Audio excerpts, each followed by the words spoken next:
Yeah, we have a great group of experts talking to us tonight. So I'm really happy and thankful to all of you. We have really interesting angles to the issue of PFAS. We have interesting information on firefighting foams, especially, and the replacement of those firefighting foams. So please make note of that. It will be helpful for, especially for those who are authorities in your country and have to try to implement these Stockholm Convention restrictions.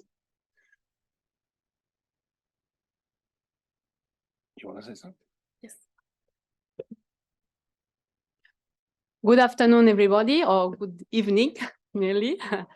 On behalf of MedWave, we also welcome you to this side event that we had the pleasure to organize together with Finland on the phase out of PFAS in firefighting foams, because we know that also PFAS now are used in many other products and they are sadly named forever chemical. So MedWave is a center serving for 2 conventions. So we serve a regional convention, a regional CIS convention that is working specifically on the Mediterranean region to protect the Mediterranean marine environment and coastal region. And we serve also as a center of the Stockholm Convention. And both conventions are really interlinked, and what we do under the Warsaw Convention is also serving the Stockholm Convention, no? Because we are focusing on the Mediterranean region. I will be very brief, but I wanted to share now key messages to start the side event. Our center is really strongly, since we have been nominated Center of Stockholm, Regional Center of Stockholm Convention, we have been focusing on prevention strategies. So I want to insist again that we really need to invest more on prevention. This COP now, there is a high focus on PCBs that are substances that have been listed many years ago, and we still need millions to remove PCBs containing equipment. So we are now we see the cost, the effort, and times that we need to invest now to remove those toxic chemicals. So we need now to invest on prevention, on chemicals that we need, that we see that they will be problematic tomorrow. In order to do so, also we need really to move forward on the transparency, on the chemicals that are used in the market, especially on this new industrial pods, because they are used in many applications. And when we work on prevention with the countries, well, it's very difficult to know where are those chemicals. So it's a very complex issue, but we need to find ways to increase transparency in the supply chain. And this is also an essential condition to implement circular economy. Our center is working on to support strategy on circular economy, and we want to have safe cycles of material, a safe circular economy. We don't want to circulate recycled material containing POPs, but sometimes we don't know what they contain. So we really need to ensure that we have more transparency. So without extending more, I will pass the microphone to my colleague, Kimberly de Miguel, that is working also at MedWaves on toxic chemicals, and she will be our moderator for this afternoon session. Thank you. Thank you so much, Magali. Okay, so I'll briefly introduce you to what this session is going to be about. We're going to start with an experience from journalism, which is going to be covering PFAS as a whole, not specifically on firefighting foams, which is a specific application. So after this introduction, we'll have specific experiences from firefighters and experiences in different regions of the world. After that, we will have also country experiences and a presentation from myself and Hande over there about a Jeff-funded project. And finally, we will have a commentating panel formed by Valentina, Peter, and Laura, who you can find over there. It was just a bit tight on this side. So moving on, I'll pass the word on to Stefan. She is She works as an investigative journalist from Le Monde, and she's specialized in corporate lobbying, conflict of interest, and the manipulation of science. She will be presenting on the experience of PFAS mapping project. So you can use the stick to pass on to the next slide whenever you want. Good evening. Thank you very much for the invitation. I'm not really familiar with this world, so it's a little I'm a little impressed to be here. And I would like to introduce you to the journalism project that we published last February called the Forever Pollution Project. I made a mistake on the first slide. It's not 17 countries, but 13 countries with 17 media partners, which you can. How does this work? Yeah. Sure. But it doesn't work.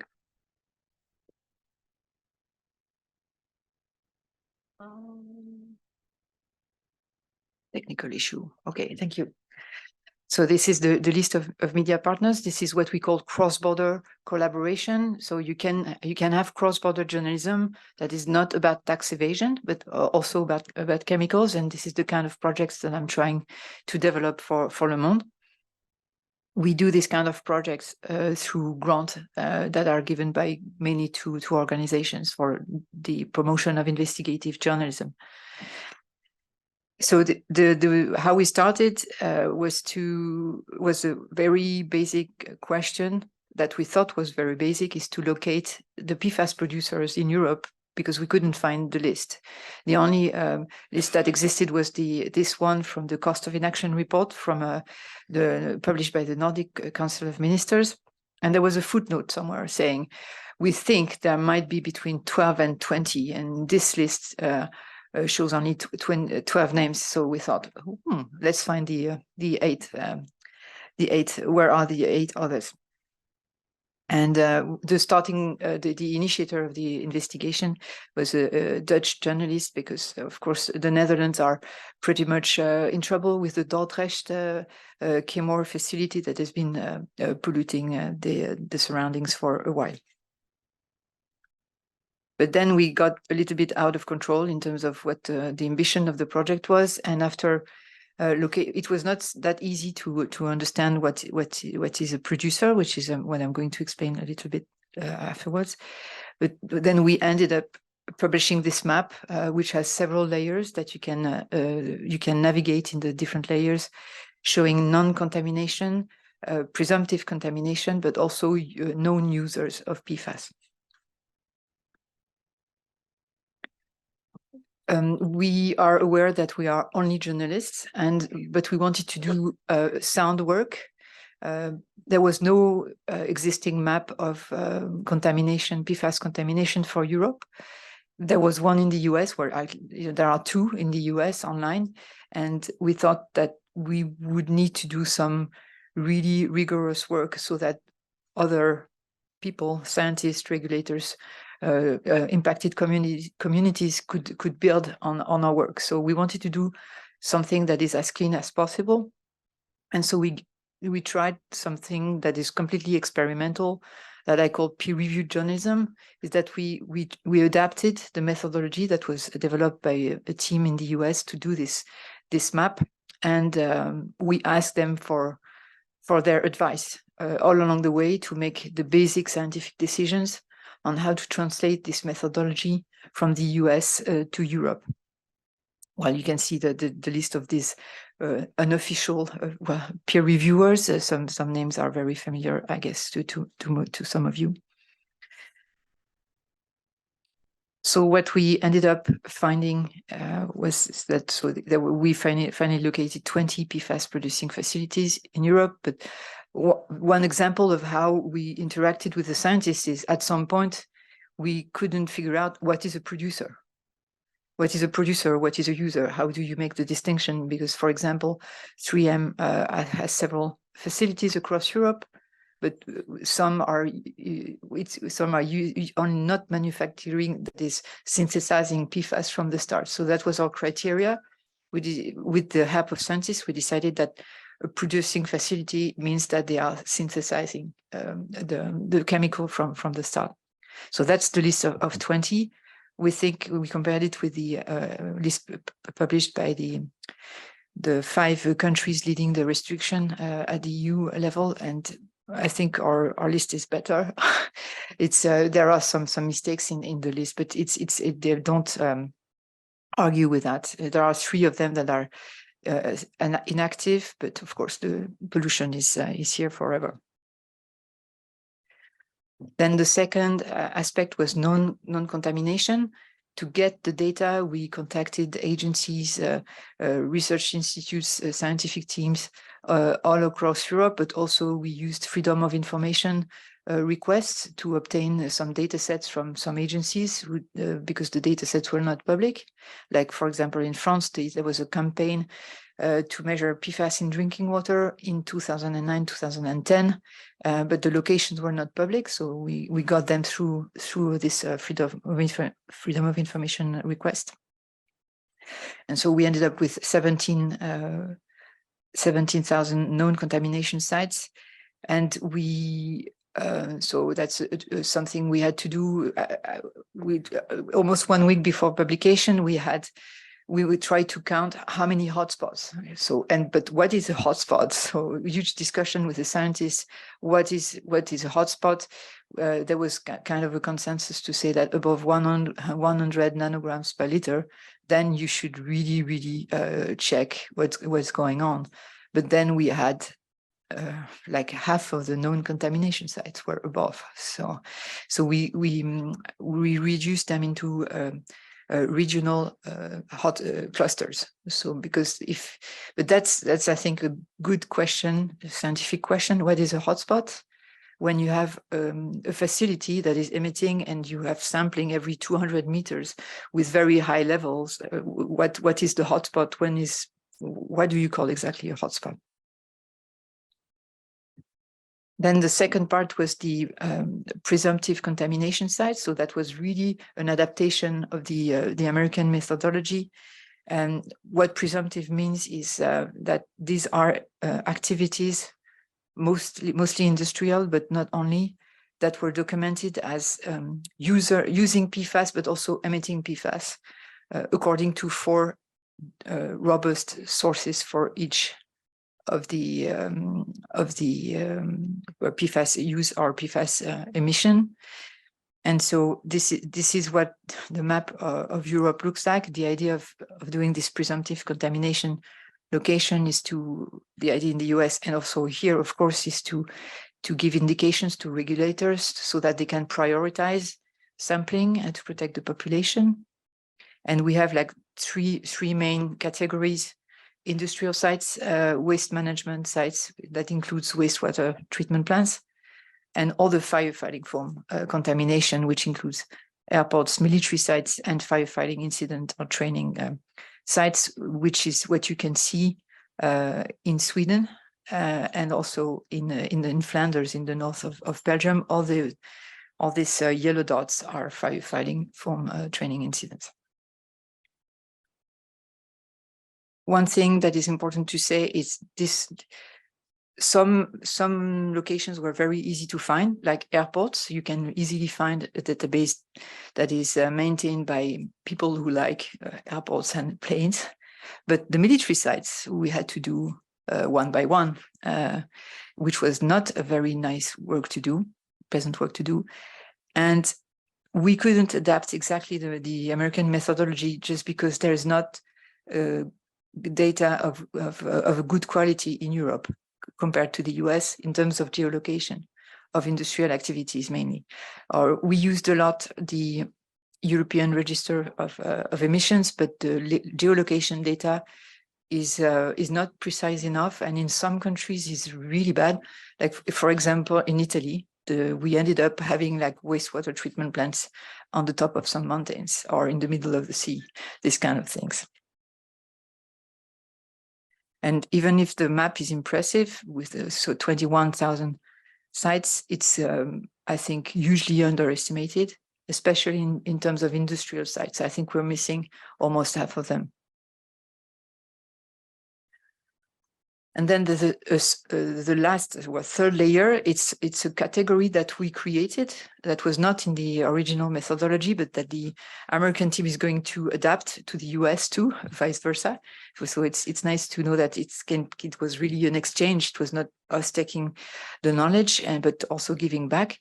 And this category is different because these are facilities for which we have evidence that there is a use of PFAS, for example, through the website, that we are manufacturing this kind of customized fluoropolymers, for example, but there's no sampling data that can show that the surroundings are polluted. But there is, so that could be also a priority testing.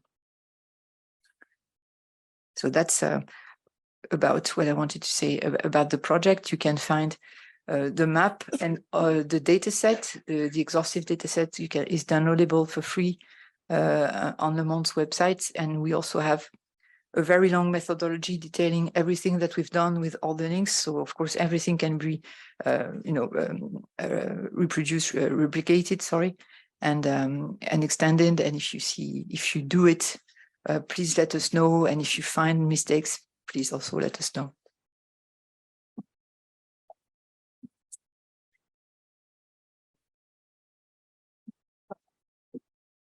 Thank you so much, Stefan. That was, I think it's a fascinating project. We really do hope that this kind of work can be extended to other chemicals as well, just so, you know, this is a real effort to raise awareness. I don't think there is anything alike out there. So moving on, the next presentation we have is from Neil Ramsden. He is a fire hazard management specialist with very extensive experience internationally. His specialty is foam and foam systems, and he has worked closely with Timo, where they have developed protocols for aspects of the transition to fluorine-free foams. Timo, over to you if you wanted to introduce the project. Thank you. I would just like to mention that I think it was PopRock 14 5 years ago where there was a side event on firefighting foams, and the gentlemen on this table were there. And that's where the kind of idea to have this Arctic project, where we would be looking at how to get rid of these fluorinated foams in the Arctic under the Arctic Council, began. And but regrettably, in March last year, the Arctic Council operations were discontinued, and now we are kind of trying to fix this. I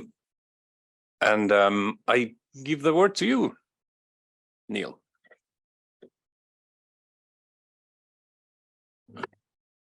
Good evening, everybody. First of all, thanks very much for inviting me for this. As Tim has already introduced this project, what's happening here? Let's try. Can you press escape? Something's happening. Yes, we're talking mainly about what was the Arctic Council job, but also drawing upon some of the research work we've been doing as a different organisation. I have been around an awful lot, a long time, as you can see, no doubt anyway, dealing with foam all around the world. I sit on all the international committees, all this type of stuff as well. But it's not all just theoretical. I am not a firefighter. I have a huge respect for my colleagues who are firefighters, massive respect for them. And particularly, funny enough, after this incident, I was at this incident, which was Europe's largest tank fire ever. And I was an advisor related to foam application then. And I'll be honest with you, then my estimation, my respect for the fire brigades went up 1,000,000-fold that evening for the work they did. Another group that I just want to introduce very quickly is LARS Fire. Some of you will know that. It stands for Large Atmospheric Storage Tank Fires. It's actually a group of international oil companies developing best practice in storage tank fire hazard management on both sides of the bow tie diagram, preventing the incident and actually responding to it as well. The sort of members of that group are all the major oil companies: ExxonMobil, Shell, BP, Total, Petronas, Sinopec, you name it, they're there. And basically it's a club. They put money into a research fund. We spend it on their behalf. They tell us what to do. We spend it doing various jobs. Big focus right now is all about testing fluorine-free foams and proving that they can work. Just a quick reminder for those of you who are not involved in fire, just how does this foam work? Basically, it smothers the fuel. It stops the vapors coming up. There's no such thing as a flammable liquid, really. It's flammable vapor above the liquid. So if you can prevent that vapor rising from the liquid, you can prevent the fire. So that's essentially what foam does. It just separates the fuel from oxygen. But because it contains a lot of water, it also has a very good cooling effect. So it's a very useful agent being used for many, many years. PFAS has been in foam for about 50 years. I remember actually when I joined the industry, one company produced a video called Foam in the 70s, believe it or not, which realizes how old I am. But it was actually introducing the concept of PFAS in foam in those days. Unfortunately, I say usually firefighting foam is not contained. So you get all these sorts of incidents. The bottom one actually is just from a couple of days ago in Sebastopol. You can see this foam is being used, and generally speaking, it's not contained fully. Certainly wasn't at the Buncefield event where I was. PFAS does give special properties from these foam that it made them very excellent. I mean, first of all, you all probably know all this better than I do, but it gave them very fuel tolerance, so you could apply the foams very forcefully. It made it much easier to apply the foam, and of course, it also made them flow very freely around hot objects and things. So, two very critical features of when PFAS was introduced in foam. Remember, foams were there before PFAS. So there were two types of foam containing PFAS. One is fluoroprotein. It made the protein base of foam much quicker to react, flow over the surface. There was a very tragic accident about in 1967 on a United States vessel. It led to about 130 fatalities, and because of it, there were many developments in fire safety, which, to be fair to the US Department of Defense, they're doing again now to help develop fluorine-free foams. One of the developments from that incident was AFFF, aqueous film forming foam. That's what AFFF stands for. It has incredibly fast knockdown. How does it do that? It actually forms a film of foam solution on the fuel surface. That spreads very rapidly. It wasn't the answer to everything. It was very, very well marketed for all purposes, but if we were absolutely honest about it, it did have issues as well, but it was well marketed. So strictly speaking, we shouldn't be talking about AFFF, we should be talking about AFFF and fluoroprotein foam. These things apply to both of them. So regarding the actual transition, both last fire and the Arctic Council as was took a very pragmatic approach from the beginning. Let's stop the arguments, let's stop the emotion. This is going to happen. There is going to be a ban of these products for justifiable reasons. So you can't put your head in the sand. You have to make it work. So let's be sensible about it. Don't sort of play games. Let's just make it work. Simple as that. And make sure people have the right guidance to do that. In terms of the Arctic Council work, the main objective was to develop cost-effective, appropriate recommendations so people can make the transition to fluorine-free foam without reducing risk reduction, because obviously foam is there for a purpose. Some of the other project objectives were to give education to people, and I've made a living for the last 40 years of educating people on foam, and it's pretty concerning sometimes a lack of information even in the end users. So that's a very important aspect of this work. Also then to develop all the protocols necessary to enable transition. Obviously you've got to be site specific, but all the protocols will be there, how to clean stuff out, how to recommission, all that type of thing as well. So it's also a risk-based approach. Sometimes you've got to question, do we really need foam for that application? So I think we're really starting from that point. Can we do without it? And very often, maybe the answer is yes, we can. There are some very good examples. Aircraft hangars, for example, everybody conforms to a standard called NFPA 409. Does that system really meet scenarios that can happen in a hangar? If I'm honest about it, probably not. But that's what the standard says. As people put this big system in, there's been a far more spurious discharges of those systems than have been useful ones. So there's a good example, and maybe we can go back to square one and say, do we really need all these systems? The work we're doing will apply to all industry sectors. All industry, that's mostly where I work, but aviation, do quite a bit in aviation. But all of these things, but also let's not forget, there's an awful lot of PFAS-containing foams in extinguishers.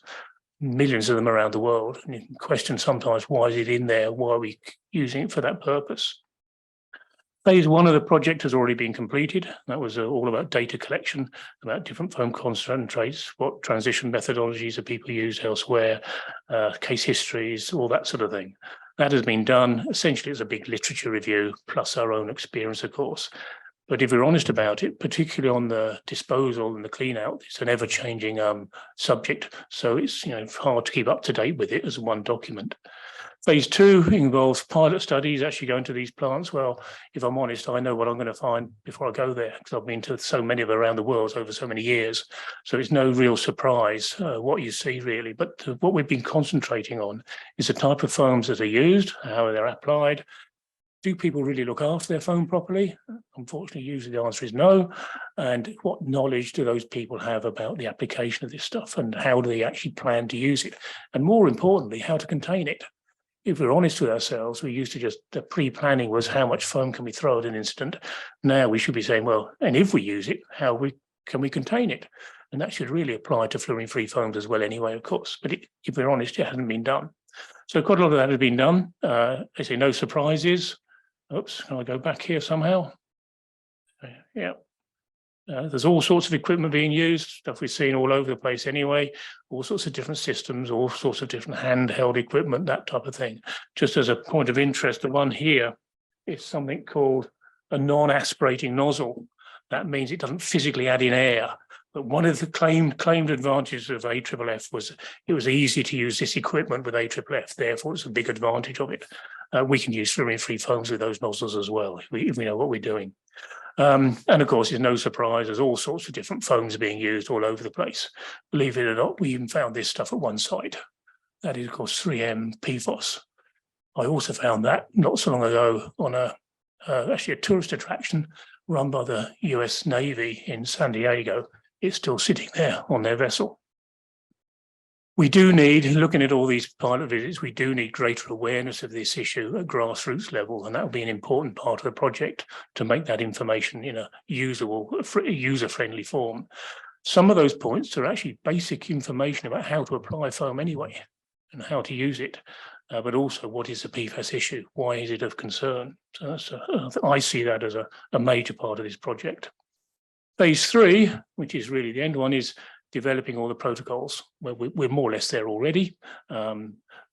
Performance specifications, how to clean out stuff, ultimately how to get rid of it, and in particular, ongoing assurance, looking after this product from when you buy it, when you have to get rid of it.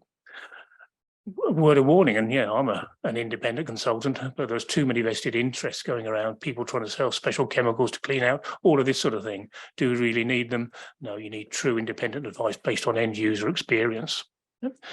The main deliverable of this project will be a transition manual. It's the key deliverable. We have used, because of contacts around the world over many years, we've got a lot of information from information sources. So it's not just picking out bits and pieces. We've really made a big effort to talk to industrial ones through Last Fire, through organisations like the Energy Institute, in UK-based one, the International Liquid Tanker Association in the States, and so on. We've also looked at some of the aviation defence people. Just last week, I was giving presentations to the ARF committee, their specialist aviation firefighters internationally. And of course, the United States Department of Defence under their SCRC program are doing a huge amount of work to make that transition to fluorine-free. Government agencies internationally have had an input. Standards organisations, things like NFPA, Underwriters Laboratory approvals there. I sit on that committee as well. They approve different foams, and other interested parties. There's a huge amount of contacts, experience, all that sort of thing going into this work. In particular, with Last Fire, it's this organisation of oil companies. We've done a huge amount of work, well over 500 tests, ranging from small scale right up to fairly large scale stuff. Different fuels, different application methods, different application techniques, all sorts of things. Okay, yes, it's easy to pick fault with one particular snippet of information from one test, but if you look at this holistically, we really have proof that these things work. Interestingly enough, I'm finding that some people are expecting these foams to do more than the old things. They sort of seem to claim that the old foams, the PFAS-based foams, had no issues. Well, you try putting out an ethanol fire with a PFAS-based foam if you don't know how to apply it. It won't work. So please bear that in mind, right? People forget there are issues with the old foams as well. Right? Here, for example, is one of the tests we did just in December. These ones, I think, are actually the best we've ever done, because these were actually done by the firefighters within Last Fire. So that's the guys who probably internationally have the most experience of industrial incidents, be from Shell, ExxonMobil, Nesta. I've probably forgotten a couple there. ExxonMobil I mentioned, actually doing the firefighting, setting the test parameters and doing it. This particular video, yes, thanks for winding on a little bit, is E15 gasoline mixed with 15% ethanol. We also did tests with gasoline.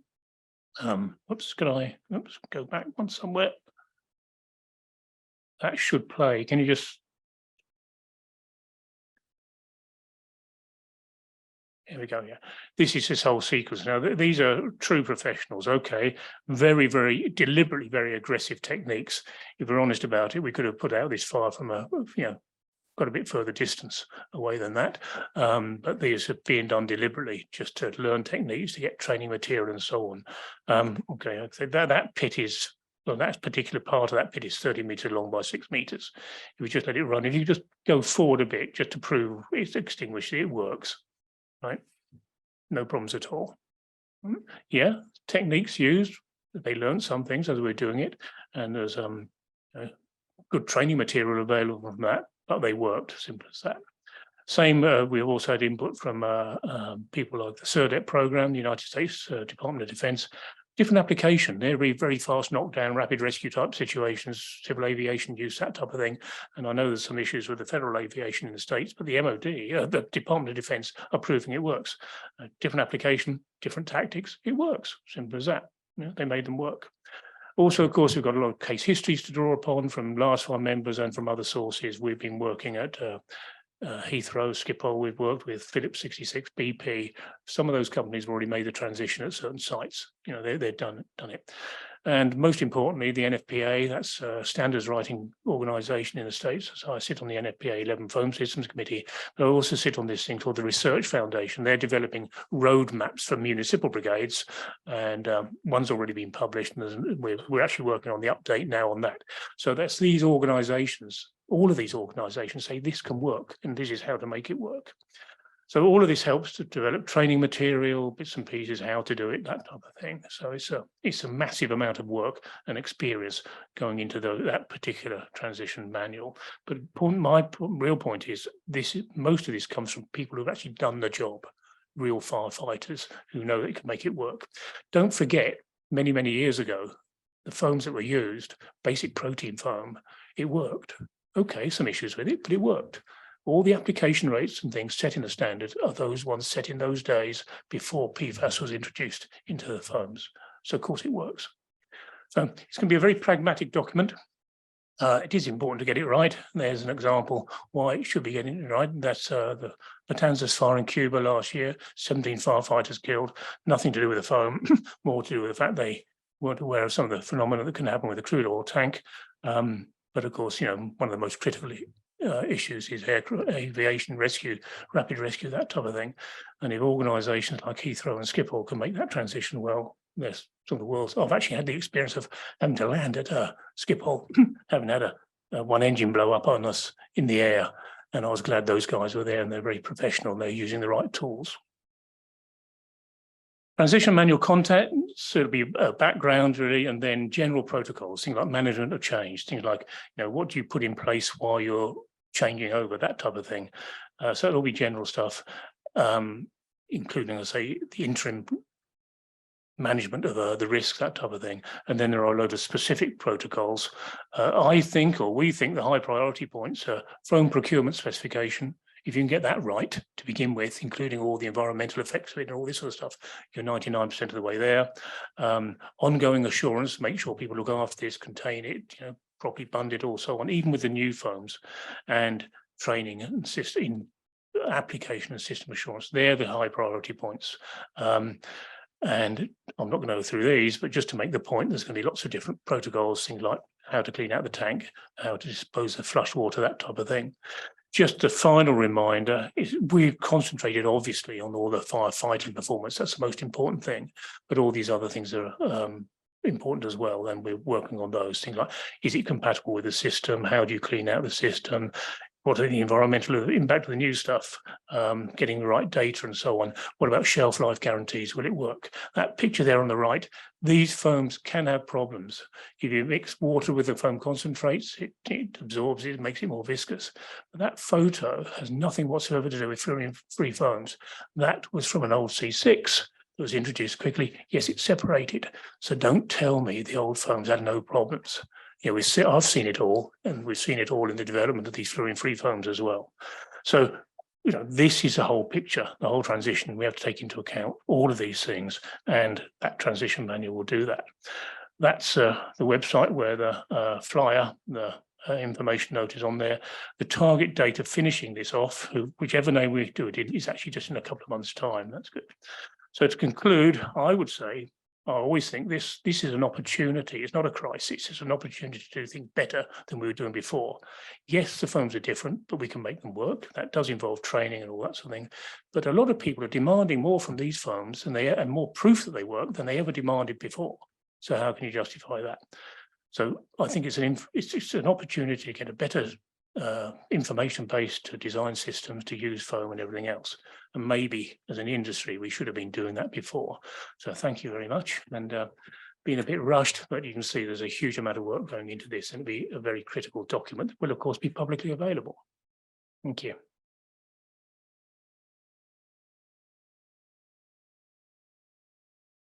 Thank you so much, Neil. And yeah, that was very in-depth, a lot of information there. I'm sure everyone can access that later and have a proper look at it. So next up is Eike Pelzer. He is a firefighter engineer, deputy fire chief for 13 years, an independent consultant on the transition from AFFF to fluorine-free at EP Fire. I am going to have to ask Neil if you can switch off your microphone. And we're going to have to keep it a bit brief so we don't go overboard with the time. Thank you. I'll do my best. Good evening, everyone. So yes, as already mentioned, or maybe my presentation will come. Okay, so as already mentioned, my name is Eike Pelzer, and I work for a company, or it's actually my company, EP Fire, and we're doing nothing but the consultation or the consulting on projects from the transition, or for the transition from AFFF to fluorine-free foam. So that's basically what we do. Just wait. Yeah. Okay. Very good. Okay.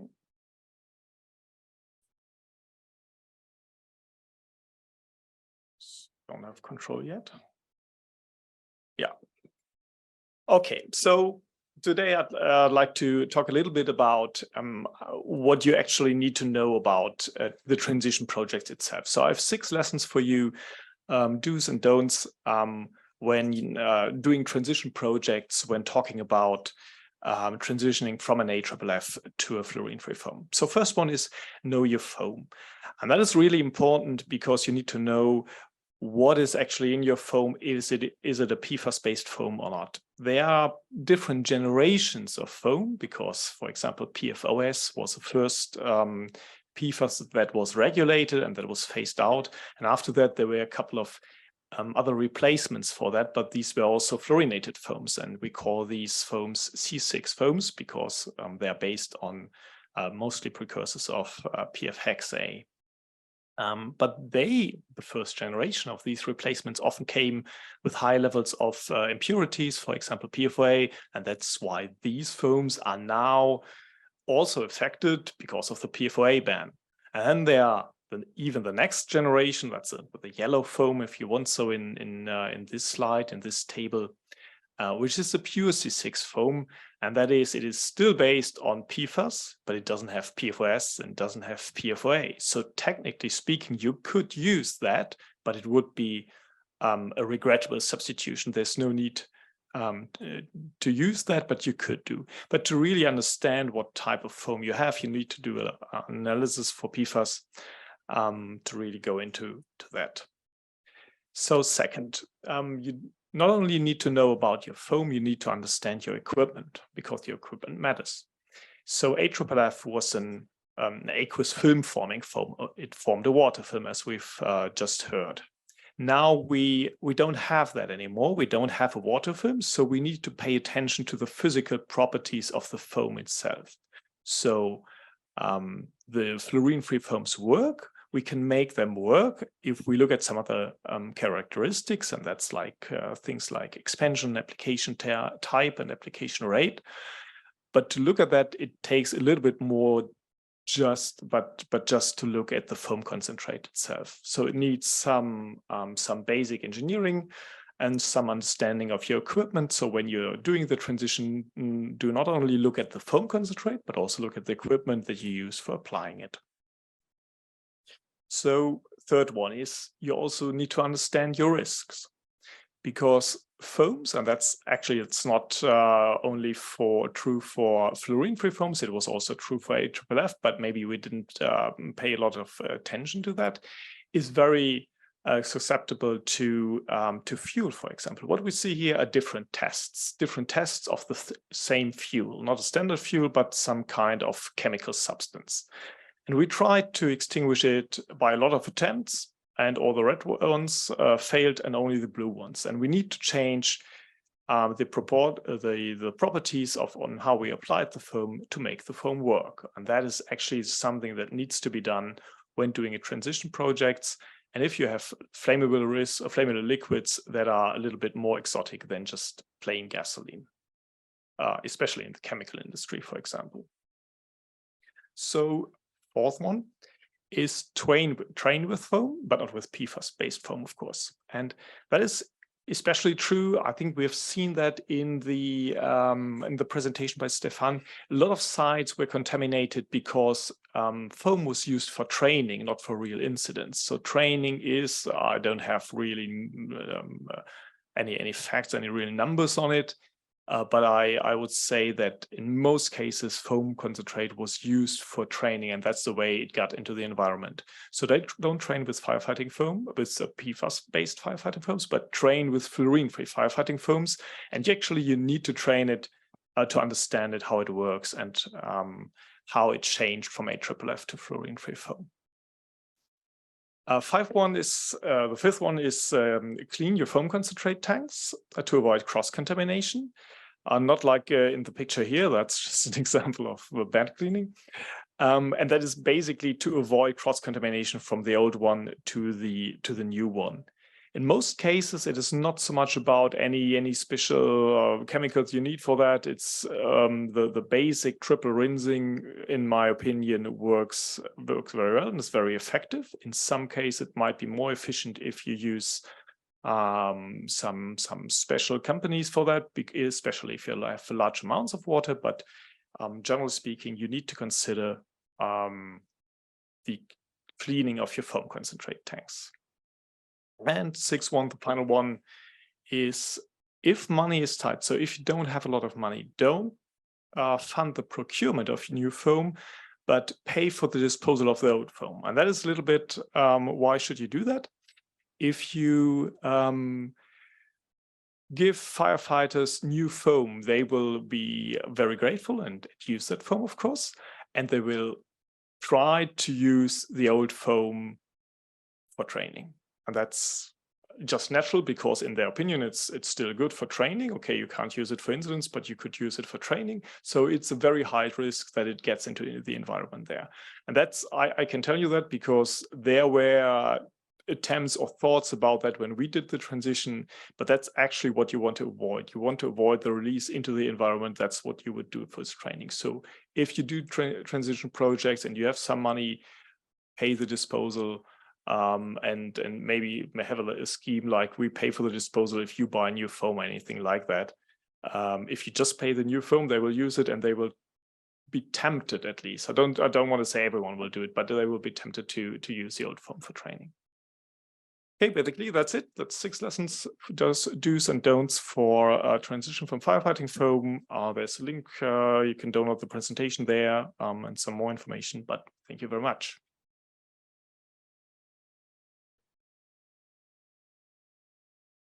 Thank you, Eike. That was very short and sweet and very brief and very to the point. Thank you so much. Next up is Mick Tisbury, He is Assistant Chief Fire Officer at the Fire Rescue in Victoria, Australia. And he's been a professional firefighter for 34 years. And he's going to be talking about his experiences on PFAS mitigation initiatives. Thanks, everybody. So my name's Mick Tisbury. I'm the Assistant Chief Fire Officer. For 34 years, I've been on this journey. Fire Rescue Victoria has about 4,500 professional firefighters, and we respond. So we don't respond to one type of job. We respond to every type of emergency you could possibly imagine.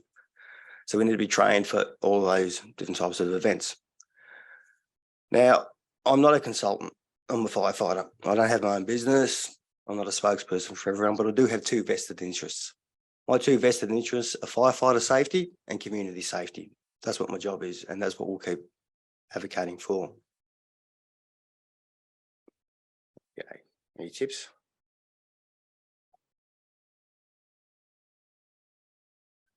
Why do we do this? Well, we've come up with all these different solutions and initiatives because we're sick to death of burying our comrades. So firefighters bury their own. Every one of the funerals that I've attended, from mates that I've been to fires with, there's never any government regulators there. There's never any industry representatives there, you know, the ones who have been making a gazillion dollars selling their products. It's just firefighters burying their own. We couldn't wait. We're waiting over 20 years for regulators to get on board. We weren't prepared to wait any longer. FRV, as well as all fire services now in Australia, only use PFAS-free foam. We got rid of the stuff years ago. 2010 is when we transitioned to 100% fluoride-free foam. And like I said about the vested interest, there are vested interests out there that said the fluoride-free foam doesn't work, that it's too hard. It works. Nobody cares more about firefighter safety than firefighters, because we're the ones on the end of the hose. We're the ones going in and putting out the fires. Every single B-class fire. Sorry, this foam is only used on flammable liquid fires. Every single B-class fire that's been extinguished in Victoria has been used and been extinguished successfully using PFAS-free foam. It works. And we wouldn't have transitioned to it if it didn't work, because we were the ones cooking at the end of the hose line. Once we transitioned to fluoride-free foam, we thought our problems had gone away. So that was back in 2010. And there's a whole lot of reasons why we did make that decision to go down that track. But then we tested our firefighters' blood, and we had to fight and fight and fight to get the right to find out what was in our bodies. Now, these are avoidable occupational exposures. We finally won that right. And what we found is firefighters, professional firefighters in Victoria, had extremely elevated levels of PFAS in our body. Shouldn't be there. It was in there because of our job. Shouldn't be there. And PFAS, fluoride containing foam that's still currently being used today, shouldn't be used because it's killing firefighters, it's buggering up, it's affecting the environment, and there are safe, viable alternatives.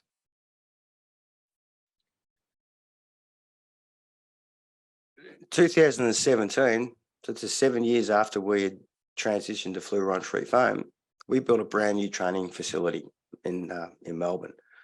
We tested, before we purchased the property, we tested it, we knew it was PFAS free, there's no PFAS there. Then all of a sudden, after we started training there, we found elevated levels of PFAS, and we had to uncover why. So we tested our trucks. Well, first of all, we thought the foam that we bought was a dud, that we'd been sold another pub, but you know, it's supposedly fluoride free. So we tested the foam concentrate. It was fluoride free. Then we tested our trucks, and every truck was at the training college had been heavily contaminated with PFAS. Then we tested every single truck that we had in our entire fleet. Now remember, we cover the whole state of Victoria. We've got 4,500 firefighters. Every one of those trucks, apart from 4, had elevated levels of PFAS in it. So we went to the manufacturer, we went to the experts, and they said, oh yeah, you can't decontaminate the trucks. Or you've got to use ethanols, or you've got to use all these specialised chemicals. So we pulled, never tell a firefighter something's too hard to do. because that's what we do every day of the week. So we pulled a truck apart, and what we found was the AFFF had crystallized in a lot of our appliances around the pipework, around the breather caps, the foam tanks. So we had to work out a way how to decontaminate our trucks. First of all, we had to develop a threshold about what was safe and what was unsafe.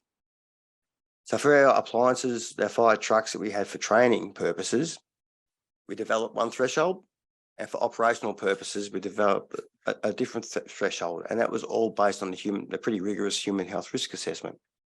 The reason we've got the two standards is when we're firefighting at a real job, where we're wearing breathing apparatus, you're there for shorter bursts of time, you're wearing your full turnout gear.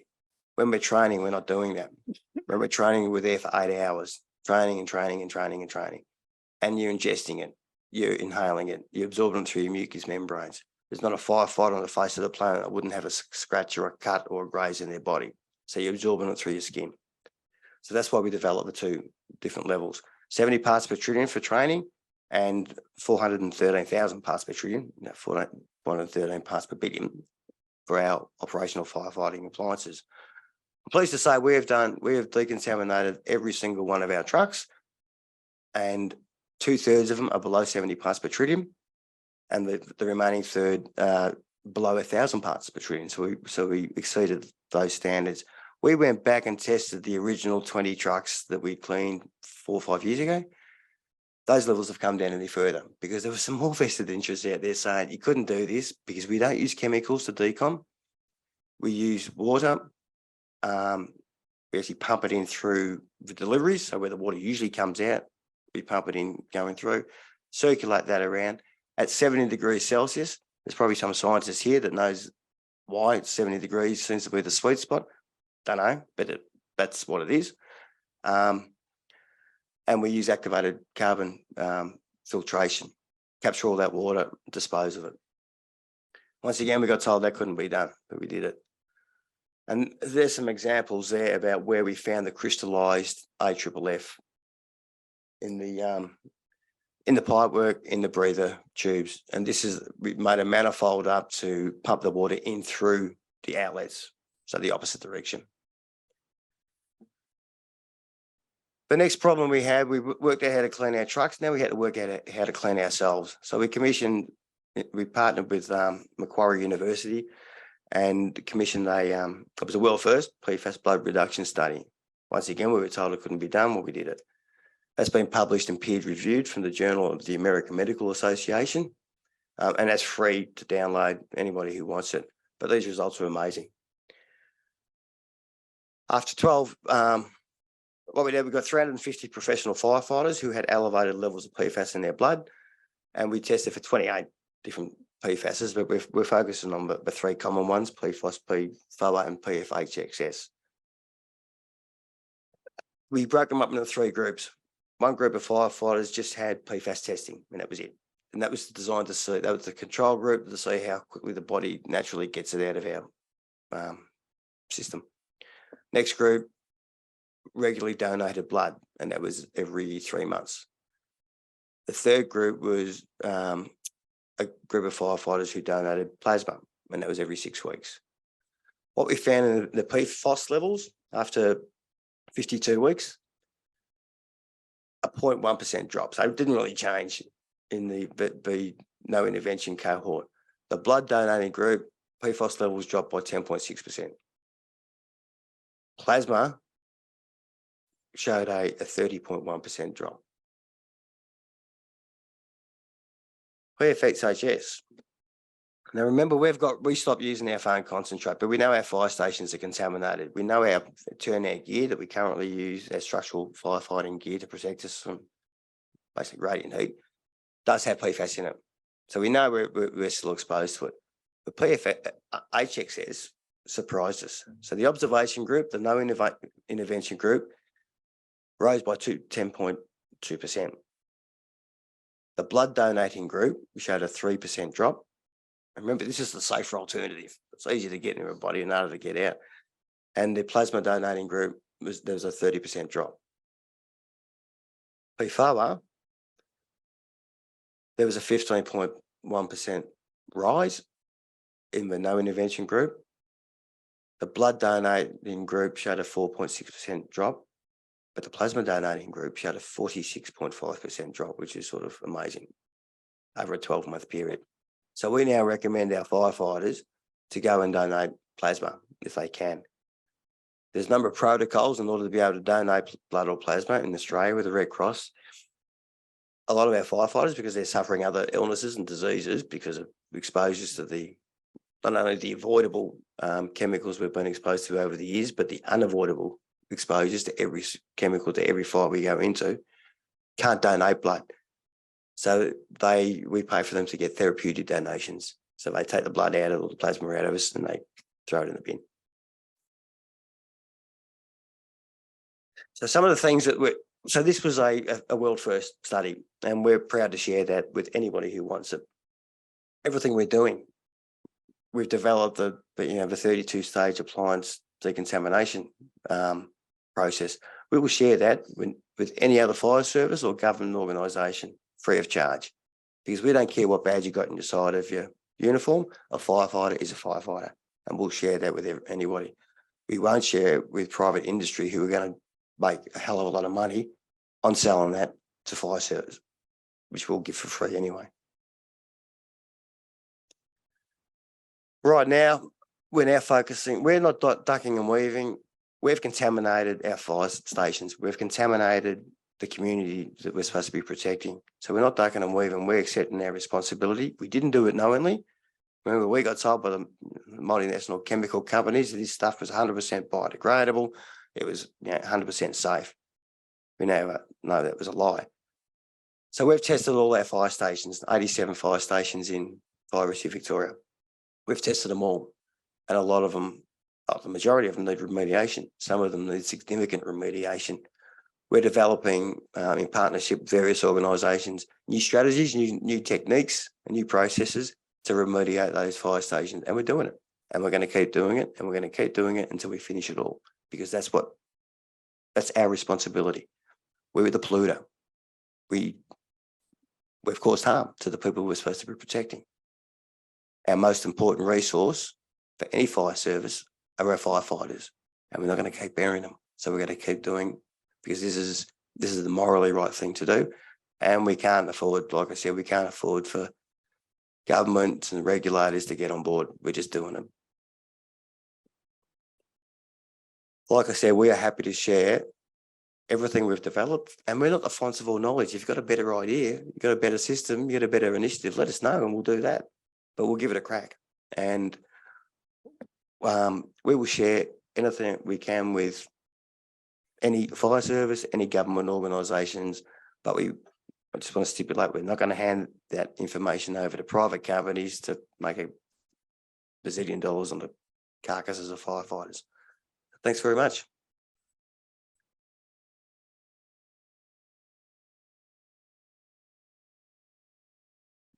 Thank you so much. I think that was an incredibly moving testimony, and thank you so much for sharing that experience. I definitely encourage, it's something we have to encourage, I think, worldwide, to just share what are the lessons learned. So thank you so much, and great work.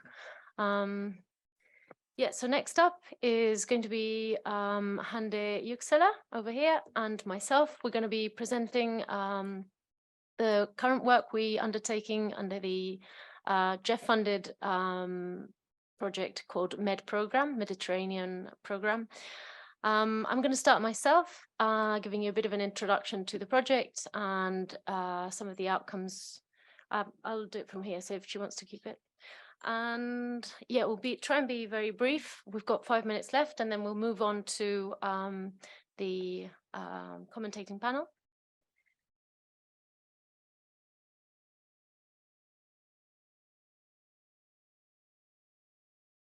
There we go. That was smooth. Can we take it off here?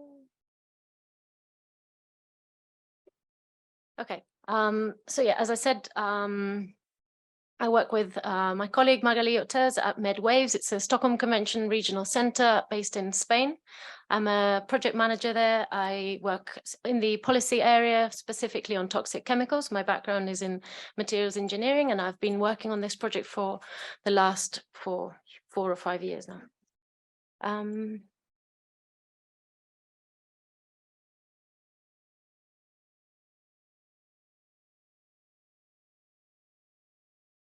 Okay, one of those slides. So the MED program is funded by the GEF. It's $43 million, which was split among different partners, International Waters, Chemical and Waste, Biodiversity, and Special Climate Change Fund. It's also a project which is co-financed and has in-cash and in-kind contributions. There's 10 countries: Albania, Algeria, Bosnia, Herzegovina, Egypt, Lebanon, Libya, Montenegro, Morocco, Tunisia, and Turkey. There's 12 partners, UNEP and EBRD, which are the implementing agencies, and UNEP MAP, which is the main leading executing partner. And yeah, it's as a singular particular point to highlight from this project is that it combines actions for 5 international conventions: the Barcelona Convention, Minamata Convention, Stockholm Convention, Convention on the Biological and Diversity, and the UN FCC.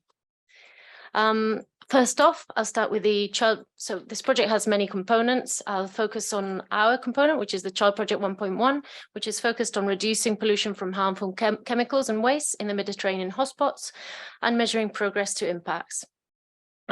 Just to give you a bit of an overview, we are working on 3 newly listed POPs, although newly, I think is kind of starting to expire because, as you know, PFAS was listed in 2009. We're also working on HBCD, listed in 2013, and small chain chlorinated paraffins, which was the latest listed in 2017. So yeah, basically, because we can't really cover the multiple uses and exemptions where these chemicals are used, we decided to focus in 3 priority sectors, that being the firefighting foams for PFAS, polystyrene foams we used in construction sector for the HPCD, and the PVC plastics for the chlorinated paraffins.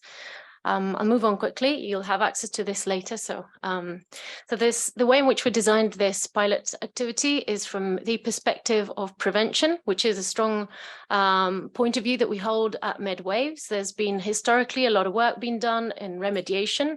It's very costly, and in the end, what we believe is in implementing the circular economy principles, so working at the design stage of the life cycle of materials, so we can really get to it at an early stage rather than tackling the issue of chemicals when it's already spread and contaminated soils and groundwater. So first of all, we set up a team of international and national experts. The 3 countries where we're working is Tunisia, Lebanon, and Morocco. We held country missions to launch the activities there, following their expression of priorities and wanting to collaborate on this project. So we now have 5 national experts in these 3 countries. We have 3 technical staff from national laboratories, and we also have on board 4 international experts who well experienced in the area of POPs and also mercury, which is another component we work on. So yeah, over the past year, we've been working really in depth in gathering information, because one of the most basic problems we face is usually the lack of information, the lack of in-depth information on and data on the use of these chemicals. So sometimes we can use the national inventory plans and NIPs for gathering this information, but for newly listed chemicals, it's practically it's very difficult to find. We also have a stage of legal support to update the national legislation, because once we find what is in the country, we can also support on the legal side. And then we're soon going to be carrying out national workshops to talk and really train on the new safe alternatives to these chemicals, and also in preparation for a phase 2 where we could replicate this type of approach. So I'm going to be presenting very briefly what we've been finding in the different countries. For Tunisia, for example, you have a map. Apologize for the small writing. But so yeah, we've been finding how from the customs, for example, we found information on how there's been an increase in the total quantity of PFAS of firefighting foams imported in Tunisia. So you can see the increase from 2018, 2019, 2020, and 2021. The information we found is that foams are stored with PFAS content around 3, but mostly 6% concentration of AFFF. There's also alternatives to, so non-PFAS, fluoroprotein-based foams, also at 6% concentration. But we found no evidence that there's PFAS-free or fluorine-free foams during this inventory work.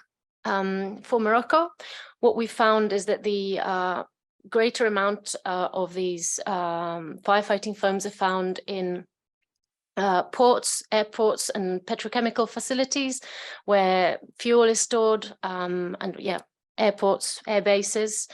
There's a list there, and yeah. Another interesting point, we've been also in touch with civil protection to understand really what is the training, what's been used for training purposes. I have to say, oftentimes what happens is that many institutions, associations are very reluctant to provide this kind of information. It's really challenging to really obtain this information. There's a reluctance partly because as Stockholm Convention members, these chemicals are banned and they know that it's illegal to use them, and also because there's a lack of knowledge. So many of these countries don't even know whether they're using them at all. So yeah, so from Civil Protection Morocco, they declared that smaller quantities of foaming agents are used in certain intervention vehicles, but according to officials, they do not contain PFAS. So that is still to be verified. In Lebanon, also according to the implementation plan they submitted for the Stockholm Convention in 2017, they also stressed the importance of improving the control of import and trade, of managing the production, use, and recycling disposal of industrial pulp. So we really were very encouraged to work in this country. We've also found, due to the complex socio-economical situation in this country at the moment, it's been very, very challenging to obtain information, any data at all, in fact. But still, we are progressing with what is going to be the sampling. So what we intend to do with the sampling is to both take samples of soil and groundwater, also of pellets from the HPCD and SCCP, as you can see here, to verify the quantity. So really understand what concentrations, whether they're being used, which types are being used, and so we can really have validate the information that we've been gathering from those questionnaires, from the inventory work. The technical team who is on the ground working in these countries will then send out the samples to a certified national laboratory that we have in Spain. It's called the Institute of Environmental Assessment and Water Research, CSIC. So yeah, we hope to obtain this information by the end of this year. As per the legal support that we are also working on in parallel to this inventory work, and because of the 3 countries being party to the convention, we're trying to also support, as a regional centre, support parties in their obligations and with regards to the Stockholm Convention. So the approach that we're taking, or the methodology to implement this regulatory proposal, is to either modify existing regulation. Many of these countries already have regulations in place when it comes to waste management mostly, And wherever there isn't regulations, say, for example, in regards to water and safe drinking water, then we would develop new regulation. And this can be done either by specific regulation by chemical substance, by the life cycle, or by industrial sector or use. One of the things we're trying to do is based on the current regulations in the European Union, so understanding what are the different areas that are covered and trying to mimic in a way how can we adapt these countries' regulations so that we can cover the areas that are not covered yet. So we analyze the gaps. I'm not going to go into much depth. So yeah, I just wanted to really give you an overview of the challenges that we've faced during the implementation of this project. As I've mentioned, the lack of data, there is an unresponsiveness from the industrial sector. So inventories are often incomplete, and it's incredibly complex when it comes to industrial POPs. It was a different story when it came to certain pesticides. They're bottled, they've got even PCBs, they're transformers, they're easy to point out and find. So it's a very different story when it comes to industrial POPs. There's also a lack of transparency within the value chain. I think this has been mentioned several times across this COP. So it's impeding identification of the products and articles containing PFAS, and also the testing is very costly and sometimes complex. Many countries have also mentioned the need to have further funding and development of their expertise in testing and laboratories. So the capacity that they have is limited. And so that is also a key point to work on. When it comes to developing specific regulatory frameworks for these new industrial POPs, we need to ensure that they can be easily updated when a new substance is listed. So it's maybe preferable to have an annex where we can keep including the new chemicals that are listed. So this goes for PFAS, but also for the rest of chemicals. And so, yeah, it's a matter of really understanding how the regulatory framework can be updated. Sometimes we find that there's overlapping regulations between different ministries. There's difficulty in identifying all the regulatory gaps, and also in providing harmonized codes for waste products. There's challenges also in enacting new laws. But also, and most importantly, we see a quick evolution in the chemical industry. There's more and more chemicals out there. Every year that goes on, there's more and more chemicals. So it's more challenging to really tackle the new substances that are on the market and replacing these with safe alternatives. So that's all from me. I'm going to pass the word on to Hande. And so I'll introduce Hande briefly. Hande is an environmental engineer. She's been working for EBRD, the European Bank for Reconstruction and Development, since 2020. She's been working on the Child Project 1.3, which is the only other agency which is working on new industrial POPs. So over to you. Thank you, Hande. Thank you, Kim. Good evening, everyone. Maybe just to combine what we are doing, our focus is not on the countries, but on the private and public clients of the bank, where we have POPs contamination problems. So basically, the project is on financing for advanced environmental technologies in the Med-C region. So we provide GEF funds and co-financing towards depollution of the Med-C region. And our child project is, we abbreviate as ENVITEC. Now I will quickly introduce. So it says designed as an environmental technology transfer program, and it's focuses on not only on the chemicals and waste, also international waters aspects of the GEF focal area. So if there is any POPs in wastewater, we are also covering that aspect as well. The program, the child project is applicable, so the funds are available for 8 countries in the Med-C region, and so from Western Balkans to Southeast Mediterranean, and also including Turkey. And we have quite an ambitious target for reduction and prevention of POPs. This includes PCBs and new industrial POPs. So as I said, it can be in the chemicals and waste problem, or as an international waters problem.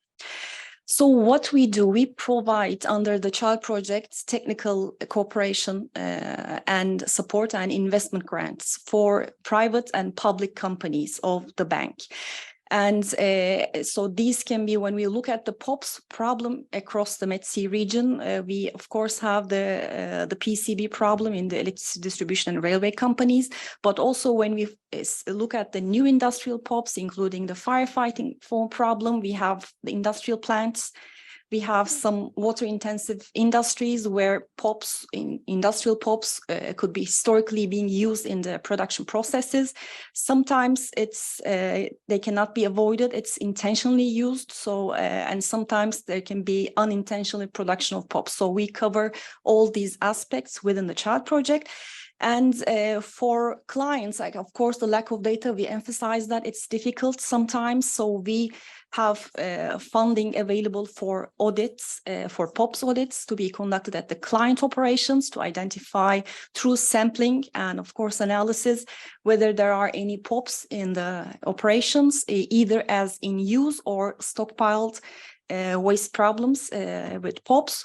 And so the program is designed to provide, together with new investments of the bank, to have cashback grants to help support the clients remove and dispose of these POPs from their operations, and also provide again grants for replacement of the technology. So as we have heard from the participants, the need for the systems upgrades, and so if there is a firefighting foam system that needs to be upgraded, the funds are available for that as well, besides disposing of the foams that has been used for training purposes, etc. So the program is a very investment driven program.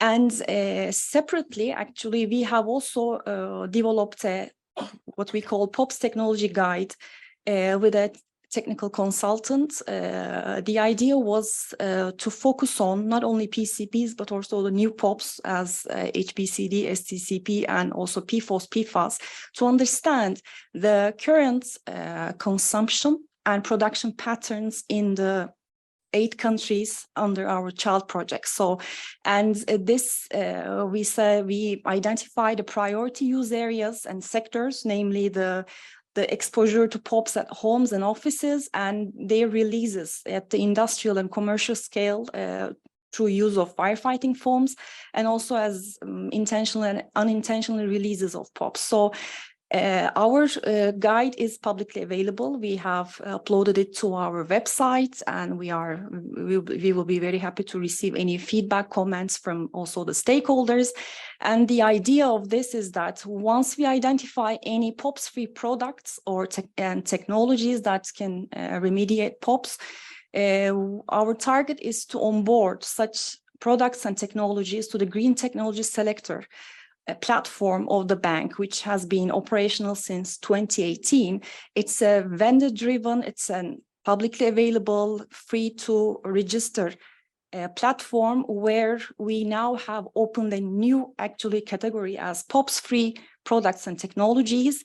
Underneath the first onboarding item we identified is the PFAS-free firefighting foam. So here the whole idea is that to make this information available after the project is finalized as well for any future investment of the bank, so that the clients can know the availability of these foams in the region, of course, through the distributors and all the products that can be purchased and used. Of course, this is not just a platform to promote some products there, but of course there are some selection criteria for any vendor to register their products there. It should not have any fluorine, but besides that, it should have real scale applicability. So it's not just like emerging products for marketing there, but it should really have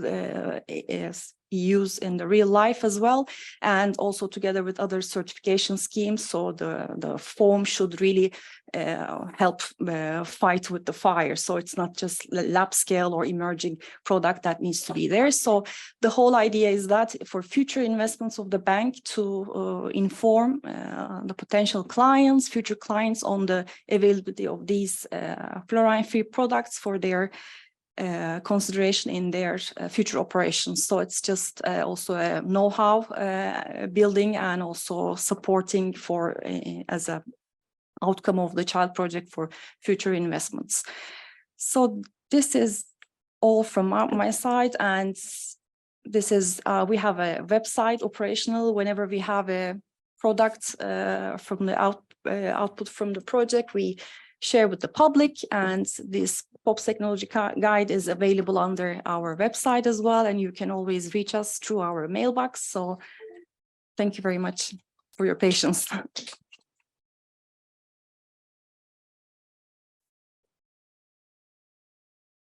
Thank you very much. It's been an exhausting 1 hour, and I think Mick mentioned in his presentation that the firefighters do not have time to wait for the policymakers, and we do have 3 quick updates from 3 different countries or regions to tell the latest on PFAS related legislation. So I would like to ask the principal scientist, Mr. Peter Dawson from New Zealand, to begin with.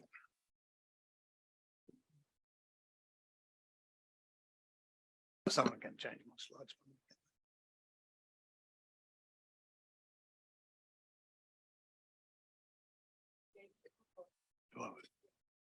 Well, yeah, okay.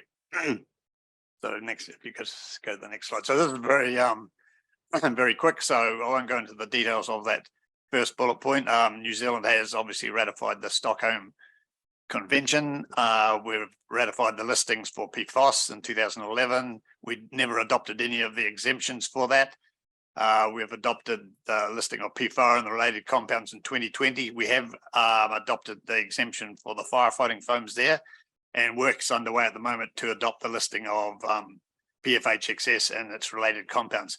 We actually prejudged or preempted the Stockholm Convention by quite a few years, because we prohibited PFAS from firefighting foams in New Zealand in 2006.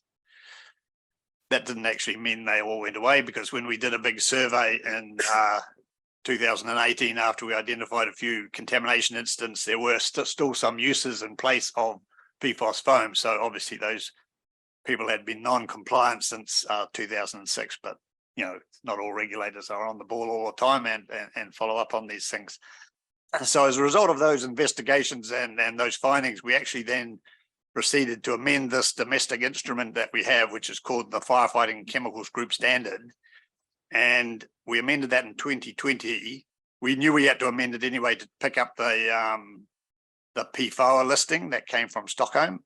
But we took the opportunity to basically phase out all uses of all PFAS foams by the end of 2025. So the phase out date for the PFAS ones, we are also applying that to all the other PFAS foams.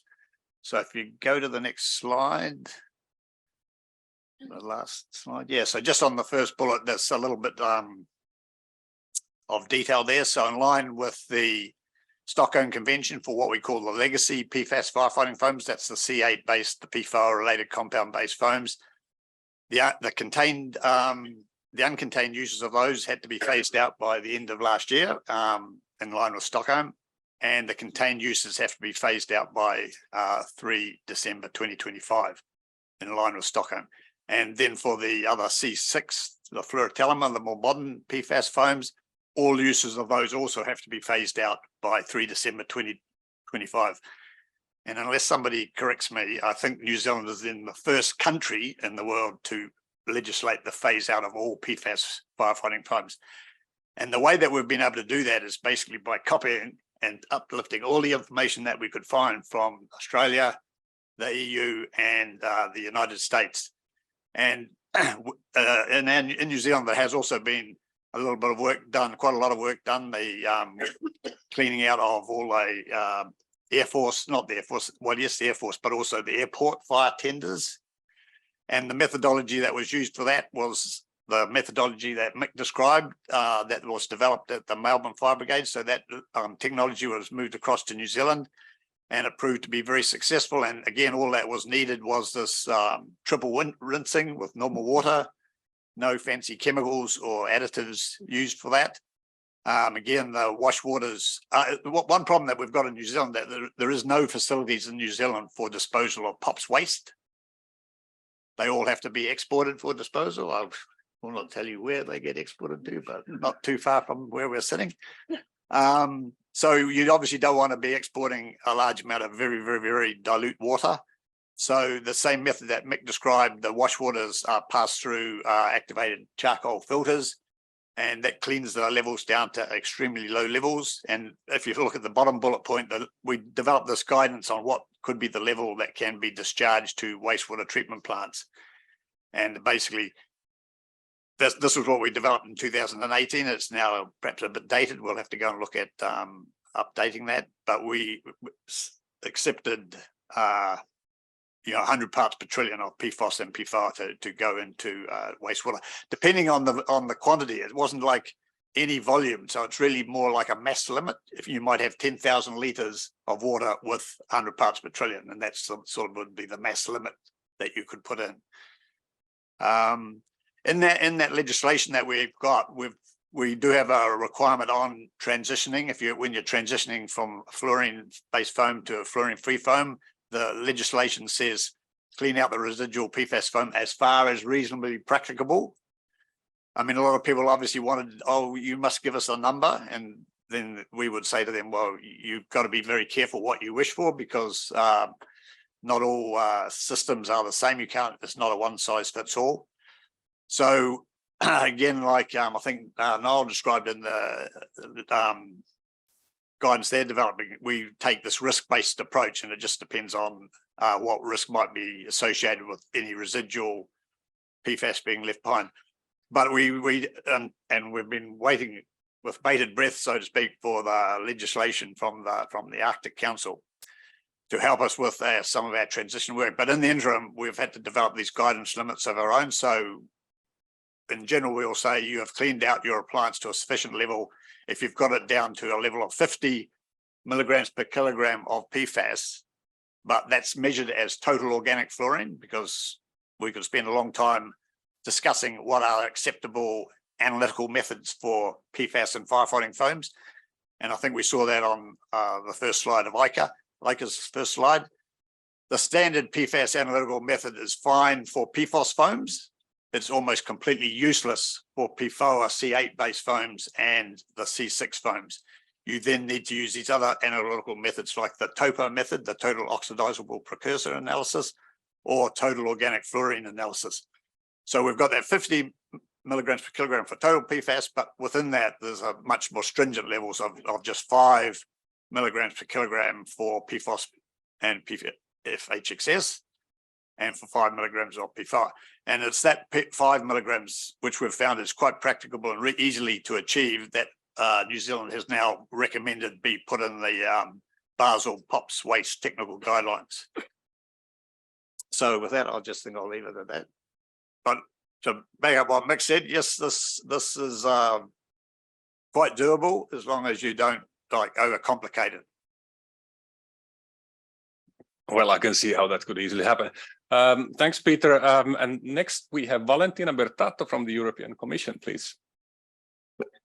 Thank you, Timo, for the introduction. And it's interesting to see that what New Zealand is doing. They took example from us, but we are going to be quicker indeed, which is good news. So to quickly speak about what we are doing in the EU, I will not focus all on firefighting foams because we have a lot of regulatory actions on PFAS in general. So if you can go to the next one, yeah, perfect. So the general framework, policy framework we are using for all our action is the Chemical Strategy for Sustainability, which we adopted in 2020. And PFAS is the only group of chemicals that is mentioned there. So this is indeed a policy action to improve the way chemicals are managed. But PFAS, the problem with PFAS appeared so serious that we really took them as an example. And it is the only category of chemicals where we are saying in the strategy that we are going to phase out their use for all uses, all PFAS, except when they are proven to be essential. And here we are not talking only about the kind of PFAS you find in firefighting foams. We are applying a very broad definition, the latest OECD one. We are covering also the polymers, the fluoropolymers, and the F gases, which are used as refrigerants. And we don't just aim to ban them under chemicals legislation, but we are using also other legislative frameworks to deal with the contamination. We are setting limits under the different legislations of water, like the drinking water and the surface water and the groundwater. We are setting limits in food. So on the one hand, we are trying to act at the source and to restrict the use, but on the other hand, we are trying also to dealing with the contamination. So the key piece of legislation that we are using is REACH, our chemicals legislation. And I'm just focusing on what is ongoing now because we have already restricted the different PFAS groups of substances that are regulated in the Stockholm Convention, like PFOS and PFOA. And we have also already regulated the upcoming ones in the Stockholm Convention, the C9, C21 PFCAs. But what we have been doing was to restrict only individual group of substances, and that we found out was not a good approach because we were seeing this regrettable substitution that we unfortunately have seen for a lot of the Stockholm Convention chemicals. So we still have one of these examples that is ongoing, and it is the PFHXA restriction. It is C6 group only, but this, since it had already started, and it is, in our view, important to move this forward because C6 is the main alternative to many uses of PFOS in firefighting foams or of PFOA in other uses. So we decided to continue with this, and we should publish the legislation very soon, around June, July. And then in parallel, we are working on the group restriction to cover all PFAS. So we have a first restriction, which is more advanced, that is indeed on all PFAS in firefighting foams. This is what Peter has been doing for New Zealand. We are doing it for the EU.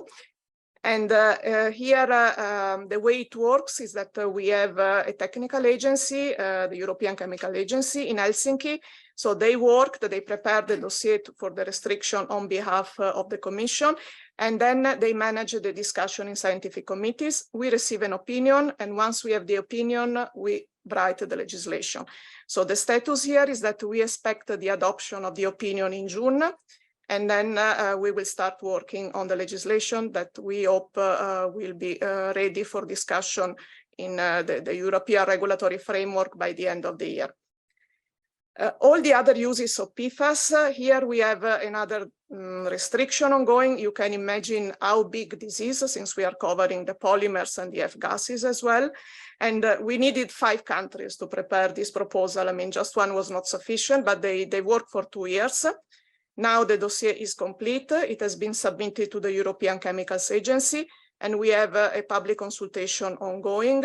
It will last until 25 of September, and this is going to be the biggest restriction ever because we cover such a huge amount of chemicals, more than 10,000, used in many, many different sectors. We will for sure receive a lot of comments in the public consultation, and we really need to make this right, because this is the only instrument that we have to try to solve the problem once and for all without moving from one chemical to another one which has the same issues, and really finally trying to prevent all these contamination cases we have seen. And I mean, and the research that has been done by the journalists and presented by Stefan, it's a very clear example of how serious the problem is. And of course, we also want to avoid exposure of people like the firefighters, of course, they are on the front stage, but we also have all the people living closer to the production facilities, all those eating food from contaminated areas, so many cases of very serious contamination in Europe. And we really believe this is the only solution. So let's hope that it works. We have a lot of work ahead of us. Thank you.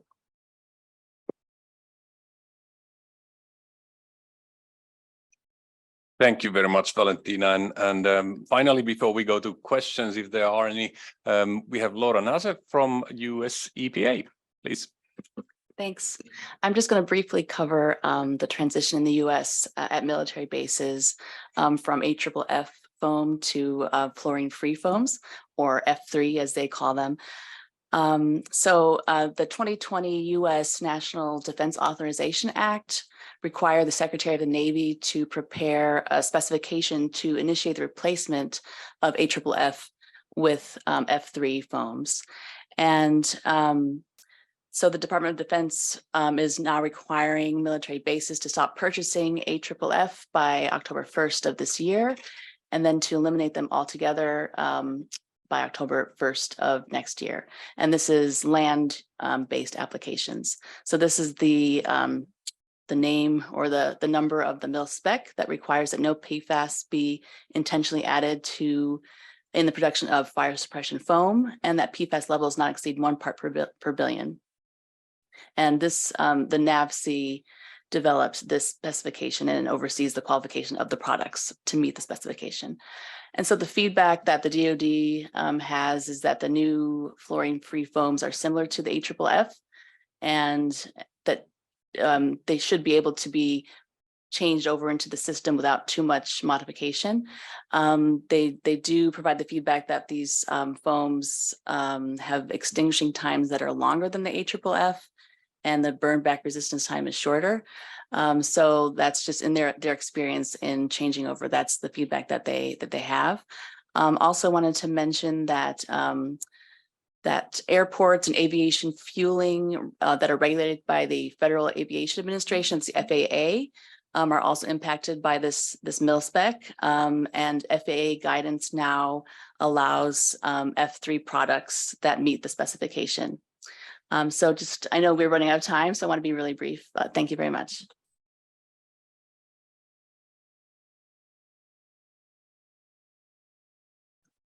Thank you very much, Laura. I don't know if we are running out of time because plenary is not starting until tomorrow morning, but I guess we have time for a couple of questions. If you have, I would recommend you make use of the amount of expertise here. So yes, please. Yeah, I'm from Stockholm Convention Regional Center, India. I appreciate the organizers, SCRC-Spain, for organizing such a interesting as well as informative side event. I have only one question. All the speakers, they mentioned about the fluorine-free foam for the firefighting. I would like to know what exactly is the chemical composition of that fluorine-free foam.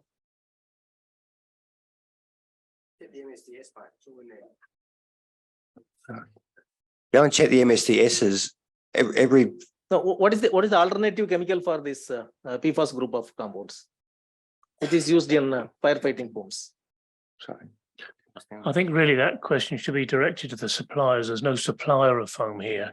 Most, I mean, I'm not a chemist, I did that a long time ago, but most of them do require some sort of polysaccharide in it. This is polymer layer and things, but I really don't think any of us here are qualified to specifically state what's in each formulation. Yeah, so you really have to go to the suppliers for that and get that information if you can. Okay. Yeah, well, that is true. I mean, as a regulator, we do know what is in these foams, but we can't obviously divulge that. That's proprietary information. But the chemistry in the fluorine-free foams is really quite simple chemistry. It's generally, like Noel said, some polysaccharide materials and also standard detergent materials. So most of the formulations for fluorine-free foam I've seen do not have any scary chemicals in them. Okay, so it's a confidential industry information. Thank you. Thank you for the question and thank you for the answers. Do we have any more questions? Yes, gentlemen there.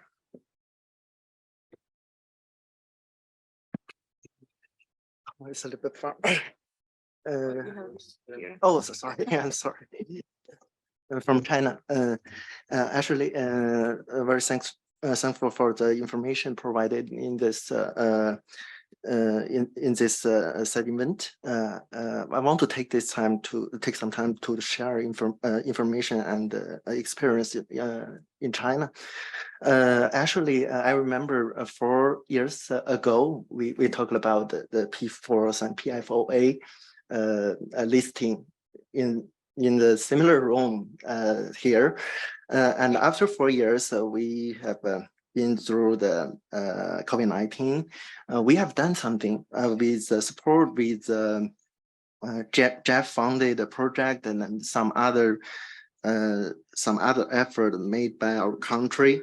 Actually, we have ceased the production of PFAS by the end of 2021, and hopefully we will stay for a while to the AFFF production with PFAS by the end of this year.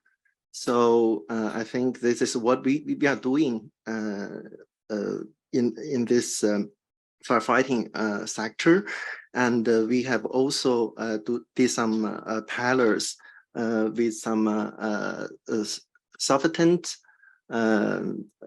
It's like some fluorinated compounds containing, and I'm very happy to see that there are some fluorine-free form that has been used in several countries. I think we are keen to learn the information and to see what we can do to further promote the work in our country. And we have also did some pilots. Did some performance tests for the alternative firefighting forms, and also we did some pilot. We are doing some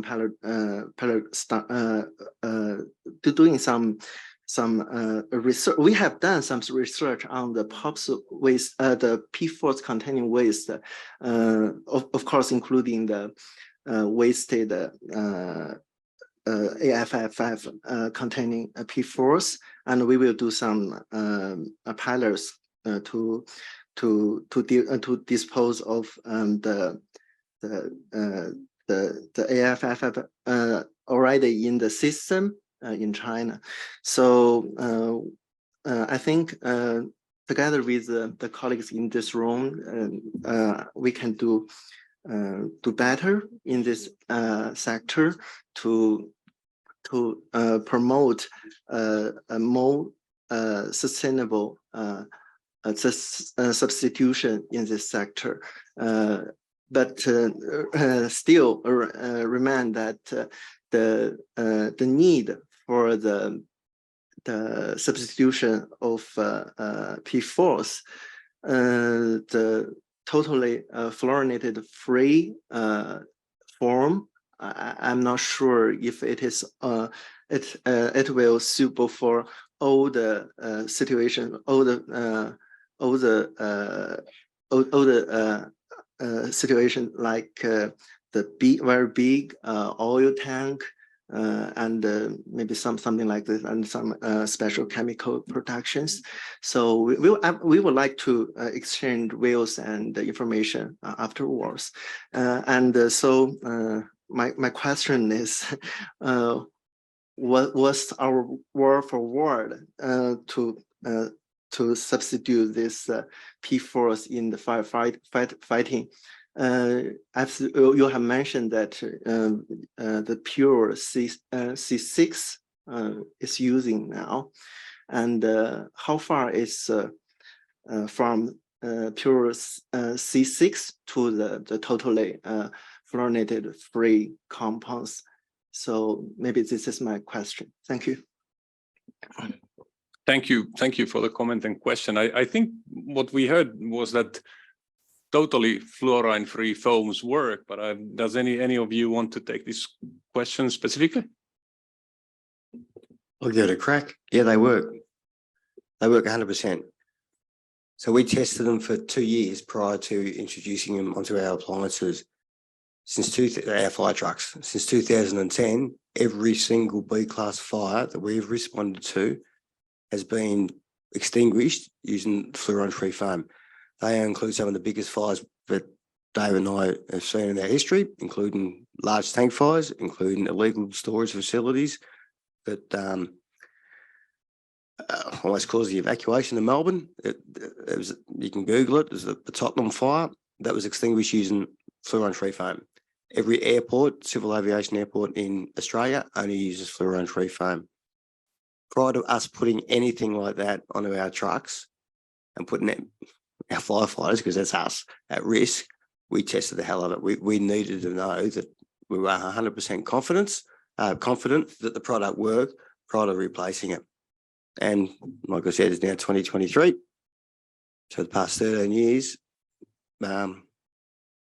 we've used them, not just in labs, not in just testing. Yeah, it does take a little bit longer to, you've got to use a lot more product, but I've never been at one fire in a real life emergency situation where we're sitting there with bean counters working out how many litres of foam concentrate we're pouring onto the job.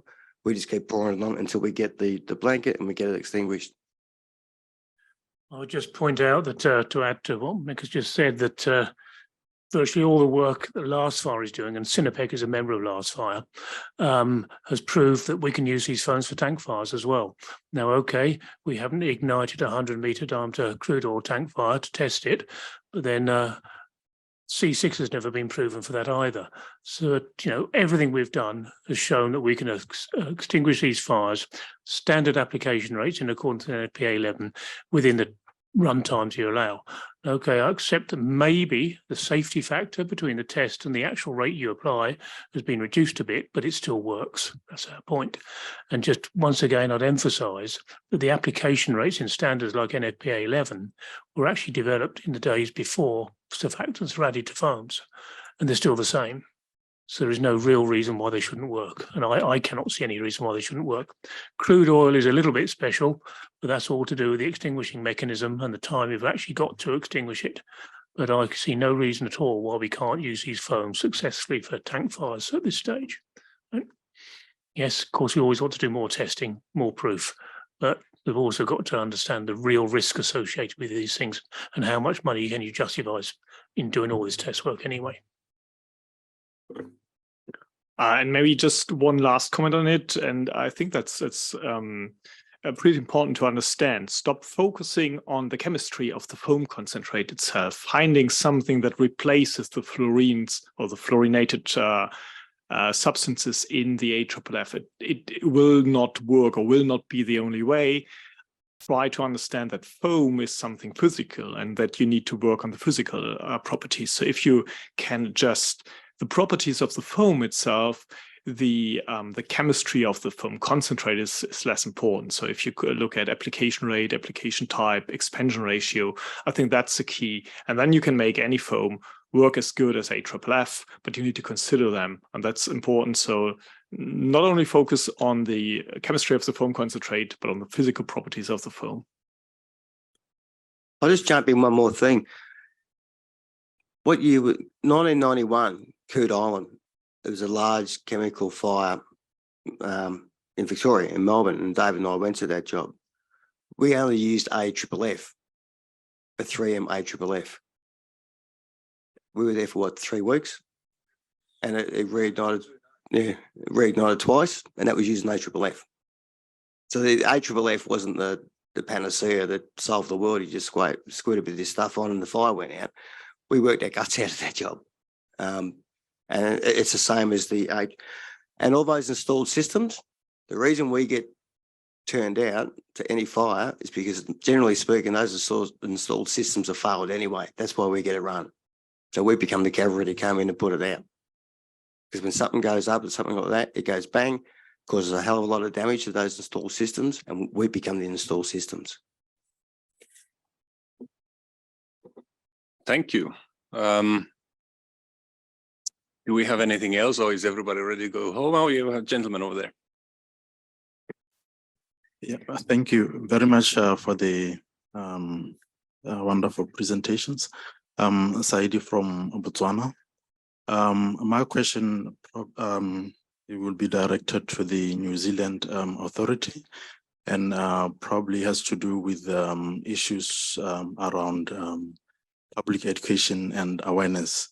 As you were doing the phase out of the PFAS, was there any public education and awareness program that was running parallel, or it came after?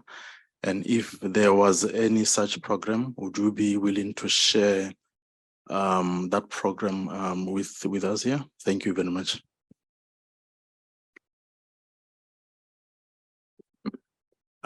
Yeah, thank you for that question. I think the answer is that in the case of when we did the PFAS phase out in 2006, no, there was no education. So that's why it was probably not surprising that some companies, some users never learned that there was such a phase out.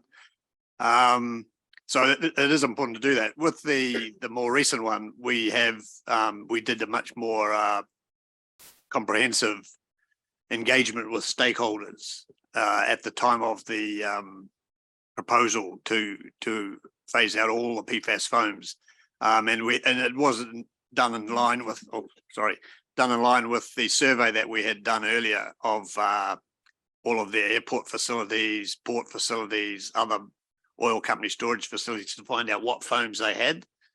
So yes, it is important to do a comprehensive stakeholder engagement program. I don't think what we did though was anything special. It's just a matter of knowing. And again, even there, we copied survey work that had been done earlier in the state of Queensland in Australia, where they had done a survey of users to find out who was using what type of foam for what use. So yeah, in fact, I think there might be some useful information already on that in one of the Stockholm Convention guidance documents. In the is it in the BEP guidance or the inventory guidance? The Stockholm Convention inventory guidance on PFAS, I think, has sections on how to run stakeholder campaigns and how to do surveys to find out what type of PFAS and how much is in use.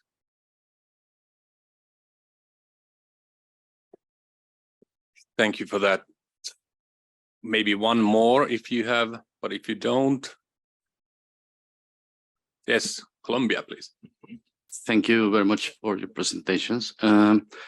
More than a question is a point I would like to raise, and it is, as far as I remember, I heard here that the non-fluorine foams actually works, but when we face our stakeholders in Colombia, in Africa, in every country in the world, we can see the skeptical faces in front of us. So I was thinking in this regard, and maybe this is a little sample of how powerful is the chemical industry behind of this, and that's why we, as the legislation forces, are always the latecomers, because we are trying to protect the human health and environment, but we face this kind of skeptical faces saying, does this foam work really? And we have plenty of examples here saying, yes, it works. So this kind of remark, try not to eat everything the company said and try to find always the both sides of the coins. That's what we are trying to do, for example, in our case. Thank you. All right, skeptical faces. Who wants to pick that up? Mine? Yeah. You're 100% right. Some of the tactics of the chemical, as we'll talk about the vested interests, some of the tactics of the chemical companies, even in this building right here in 2019, when the Fluorine Council flew in their supposed firefighter who's got that much braid hanging off his shoulders in a fake uniform, ended up being the accounts manager from a private industry fire service. But they went to all that expense and all that time and effort to try and discount what we were saying. like I said, we did what we did because we weren't waiting any longer. We weren't waiting. We wanted to know for ourselves whether this stuff works. So we tested we tested it extensively for a couple of years to give us the level of confidence that this would work and would do the job it was intended to do. It's not only to put the fire out, but to protect us when we're putting that fire out. And then after that testing, we've now had 13 years of real life scenarios in fair income emergencies where it's never failed us and it's done the job it was supposed to do, with the added benefit of not poisoning us and killing us. Could I just say that everybody has some sort of vested interest ultimately, but it is a difficult situation. And my IC is sitting on some of the standards committees that ultimately some of the chemical companies have a much greater money to better sort of lobby people and use excuses, all this sort of stuff. And it's a worrying concern. But all we can do is publish what we've got, get the results, and hopefully people will listen to sources of truly independent specialist expertise who have done the job. And I think Lars Far is doing that on tank fires, industrial stuff, and people like Mike are doing it on the municipal brigade stuff. So it's listen to the people who've already done the job rather than the suppliers. Thanks. We still have one question that we received online. Would you want to translate it? Yeah, the question was made in French, but I will translate. So it's about, I think it's for the firefighting event, that the question is how to recognize that the work of firefighter can well entail professional disease.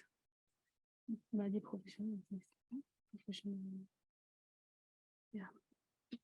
Because it was, I think there was a directive at the EU level, but he wants to know how this was done in other countries.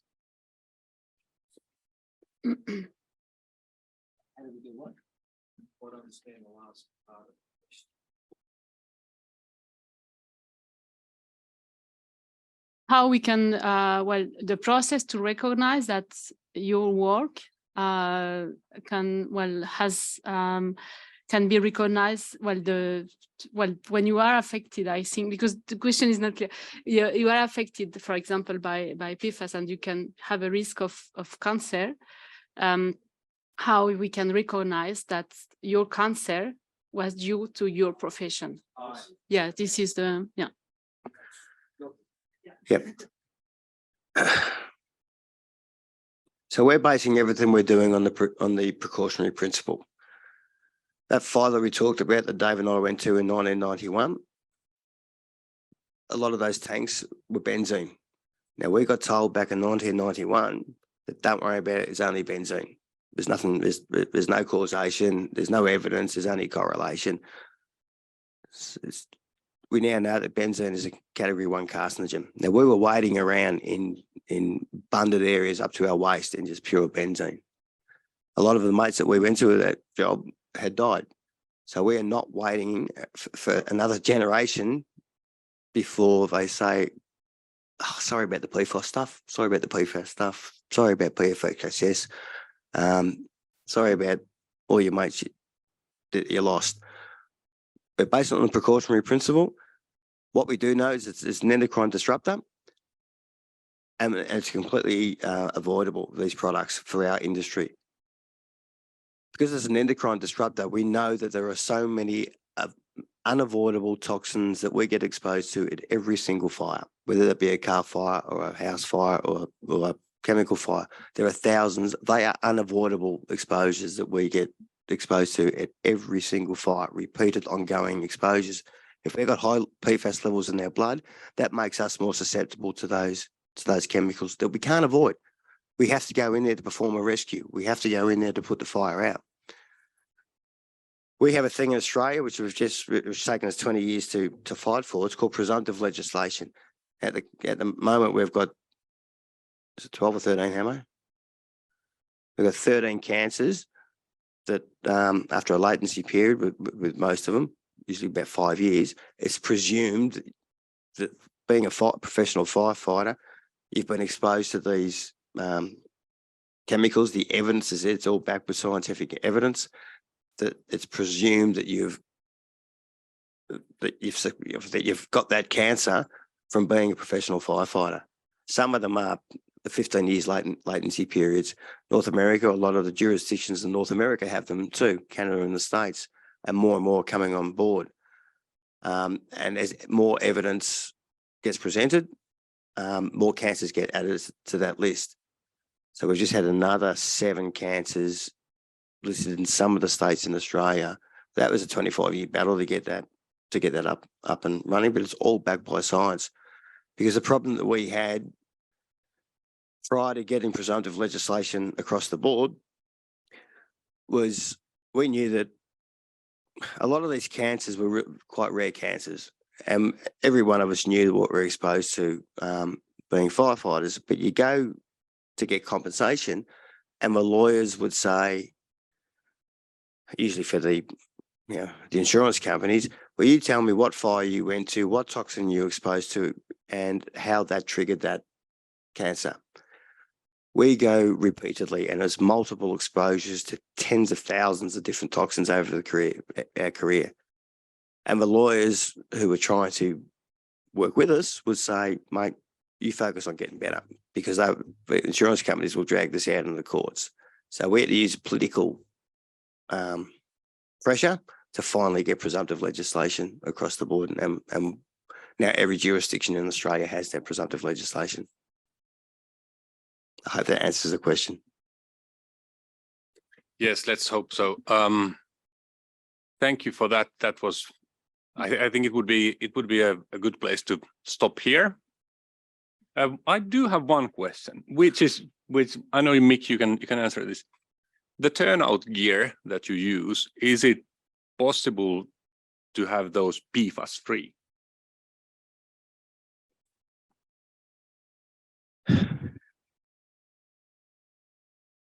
Australia is a little player on the world scale. We don't manufacture our turnout gear. It gets manufactured in America. So it's really, we're doing a lot of work with our brother and sister firefighters over in America to basically put pressure on the manufacturers to manufacture a PFAS-free set of turnout gear for us. But on the world scale, you look at the 20,000 firefighters in Australia to 500,000 in America, they're going to listen to the Yanks more than they're going to listen to us. So we're getting them on board to be able to put that pressure. But yes, it can be done. It's a bit like the mil spec. The reason why the mils, the firefighting foam couldn't get, the fluorine-free firefighting foam couldn't get mil spec because of that one clause they had in the mil spec that said it had to be fluorinated. Had nothing to do with the performance, had nothing to do with the use of the firefighting foam. It was that it had to be, and it's the same as the NFPA standards for turnout gear. That gets changed, and then it can be tested. So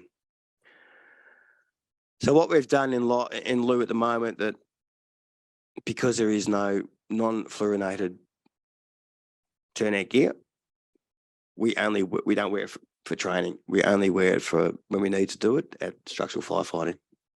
And we've also got, it's pretty hard to cover everything we've done in 10 minutes. We've got a whole lot of different processes. We have dirty, clean transition areas. We have 4 sets of PPC, turnout gear. We change it after every fire. We have a whole lot of,